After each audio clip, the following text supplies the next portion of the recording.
Well, I'm so pleased that the Honourable Lady has, as I say, asked this urgent question this morning. I have to say she's fallen into the trap of quoting figures before the deadline has passed. It passes at midnight, and she will know, because we had the same conversation last year, that the last day of reporting is the day where everybody suddenly realises the deadline's here and they send their reports in. And we have seen, I think, overnight already a 2% increase with private sector employers reporting. So we mustn't, and I will not, talk about figures in terms of private sector employers until the deadline has passed at midnight tonight. I'm delighted that she's raised the point of public sector deadlines and public sector gender pay gap. I join her in admonishing those who have not yet reported.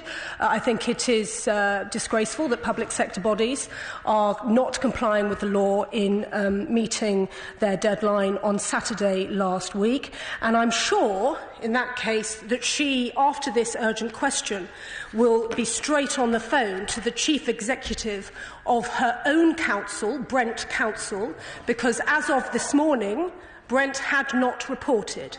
The deadline was Saturday. They have had some time to realise that the deadline has passed, and they have not yet reported. So I hope she will be communicating the very strong message she has communicated just now at the dispatch box to her own council.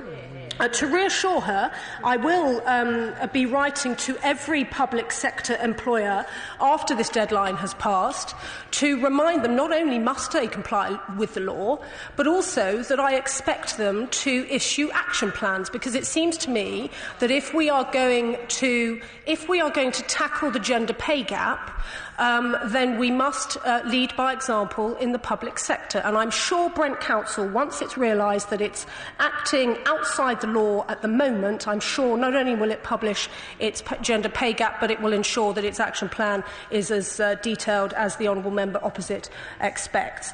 In other news, we have more than 10,500 businesses having this conversation about gender pay gap, about how they treat their female staff, and it is a delight to see so many members of the House here today keen to see that women are paid fairly and properly in their employment. Several members wish to catch my eye, but the backbench business debates are heavily subscribed, and there is, of course, the business question to follow. So there's a premium on brevity from back and front benches alike. I want to move on to the business question no later than 11 o'clock, so people can take their cue from the Right Honourable Gentleman Member for New Forest West, whose succinctness is exemplary. Mr Philip Hollobone.